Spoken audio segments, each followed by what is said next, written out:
cinéma, c'est 24 fois la vérité par seconde.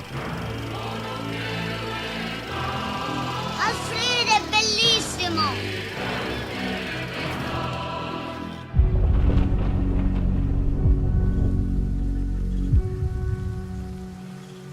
Le deuil est une drôle d'épreuve.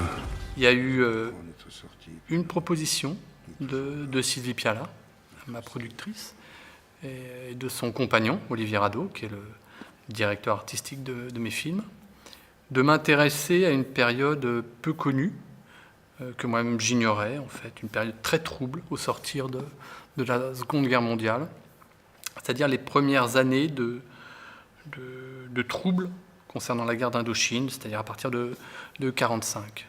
Et puis du coup, en m'intéressant à cette période, j'ai fait la connaissance d'un personnage qui avait existé, qui s'appelle Vanderberg, et qui est un personnage très singulier, car c'est le premier qui a décidé de combattre en utilisant une méthodologie de combat qui était employée par les Viet Minh. Vous êtes là pour servir la France, pas pour régler vos comptes? Je la sers, la France. Ce qui m'a le plus orienté, c'est le témoignage d'une personne. Je n'ai pas interrogé 10 ou 100 personnes, j'en ai interrogé une.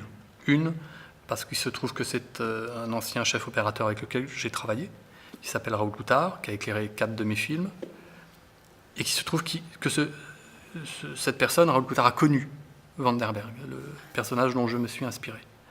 Donc c'est son témoignage, finalement, qui est un témoignage. Moi j'appelle ça plutôt c'est le sentiment de la vérité qui m'intéresse, c'est pas la vérité. D'une certaine façon, on est de la même famille. Des rescapés. C'est en temps de guerre qu'on a le sentiment d'être le plus vivant, parce qu'on est le plus proche de la mort. Donc c'est ce paradoxe qui est aussi fascinant.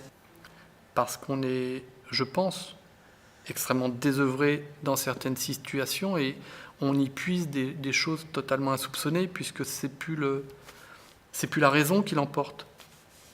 Ce sont souvent les viscères qui parlent, et c'est sans doute à ce moment-là qu'on a le sentiment d'être le plus juste possible.